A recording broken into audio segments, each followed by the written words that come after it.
Assalamualaikum warahmatullahi wabarakatuh. Kami dari kelompok 8 akan mempresentasikan hasil kerja kelompok kami yang terdiri dari 6 orang.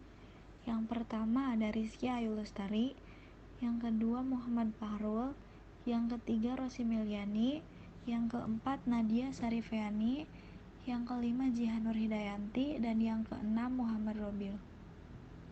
Klasifikasi sporozoa.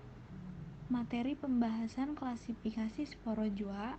Yang pertama ada Plasmodium sp, yang kedua ada morfologi, yang ketiga siklus hidup seksual dan aseksual, yang keempat patogenesis, yang kelima gejala penyakit, yang keenam diagnosis dan pencegahan. Baiklah, untuk pembahasan selanjutnya, sporozoa. Sporozoa dalam bahasa Yunani adalah spor, artinya biji, zoa adalah hewan.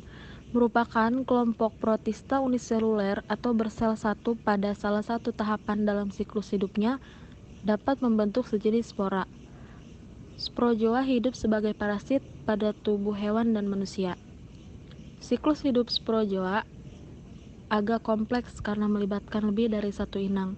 Dalam siklus hidupnya, sporozoan membentuk spora dalam tubuh inang.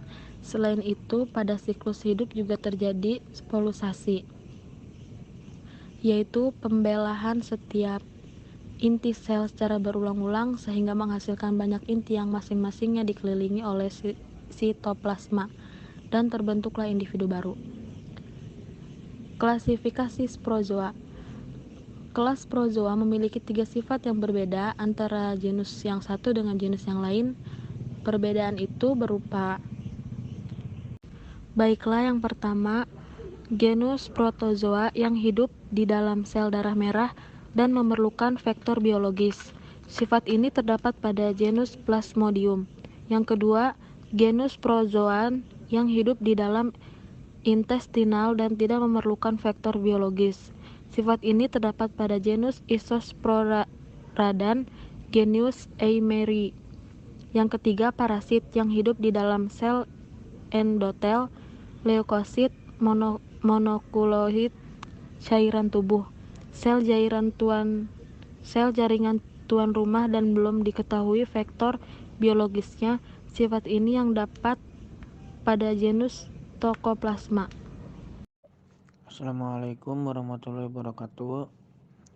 Saya Pak Roji. Saya akan membacakan materi tentang Plasmodium. Plasmodium merupakan genus protozoa parasit. Penyakit yang disebabkan oleh genus ini dikenal sebagai malaria. Parasit ini sentiasa mempunyai 2 inang dalam siklus hidupnya, vektor nyamuk dan inang vertebra. Sekurang-kurangnya 10 spesies menjangkiti manusia. Ya, Assalamualaikum warahmatullahi wabarakatuh. Nama saya Muhammad Robil Alaman. Di sini saya akan melanjutkan materi tentang morfologi. Yang pertama, sporozoa tidak memiliki alat gerak khusus sehingga geraknya dilakukan dengan mengubah-ubah kedudukan tubuhnya. Yang kedua, mempunyai spora yang berbentuk lonjong. Yang ketiga, ukuran spora 8-11 mikro pada dinding keratin.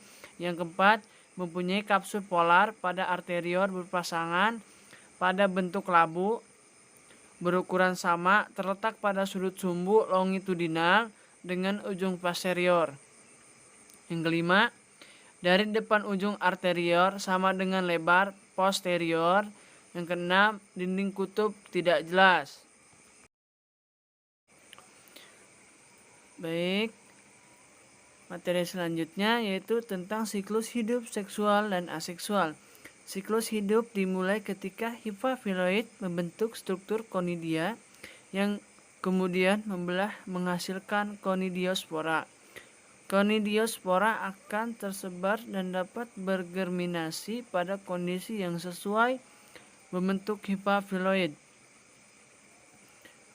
Fungsi Basidiomycota memiliki peranan penting dalam ekosistem maupun kehidupan manusia. Reproduksi pada sporozoa ini dapat terjadi melalui 2 cara, yaitu yang pertama, reproduksi seksual atau generatif dengan peleburan makrogamet dan mikrogamet di dalam nyamuk Anopheles. Yang kedua, reproduksi aseksual vegetatif yang terjadi di dalam tubuh manusia secara skizogoni atau pembelahan diri dalam tubuh inang tetap, dan pada tubuh nyamuk Anopheles betina secara sporogoni, pembentukan spora pada inang sementara. Baik, materi selanjutnya yaitu patogenesis. Patogenesis adalah istilah kedokteran yang berasal dari bahasa Yunani pathos atau penyakit dan genesis atau penciptaan. Patogenesis merupakan keseluruhan proses perkembangan penyakit atau patogen, termasuk setiap tahap perkembangan, rantai kejadian yang menuju kepada terjadinya patogen tersebut, dan serangkaian perubahan struktur dan fungsi setiap komponen yang terlibat di dalamnya, seperti sel, jaringan, tubuh, organ, oleh stimulasi faktor-faktor eksternal seperti faktor mikrobial, kimiawi, dan fisik.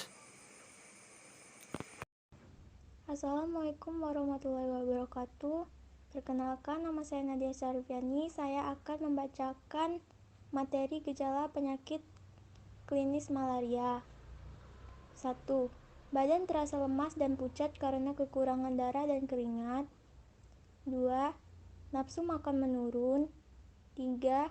Mual-mual kadang-kadang diikuti muntah. 4. Sakit kepala yang berat terus-menerus, khususnya pada infeksi dengan Plasmodium falciparum. 5. Dalam keadaan menahun atau kronis, gejala di atas disertai pembesaran limpa. 6. Malaria berat, disertai kejang-kejang dan penurunan. 7. Pada anak yang menonjol adalah mencret atau diare. Pada pusat karena kekurangan darah atau anemia. 6. Diagnosis dan pencegahan. Diagnosis malaria. 1. Pemeriksaan mikroskopik dengan tit smear atau thin smear. 2. Pemeriksaan serologi darah, misalnya tes fiksasi komplement atau tes prestisipasan. Pencegahan penyakit malaria. 1. Menutup tempat penampungan air yang memungkinkan nyamuk untuk berkembang biak. 2. Mengubur barang bekas. 3. Membersihkan dan menghindari genangan air di sekitar lingkungan. Mungkin itu saja presentasi dari kelompok kami, kurang lebihnya mohon maaf. Wabillahi taufiq wal hidayah. Wassalamualaikum warahmatullahi wabarakatuh.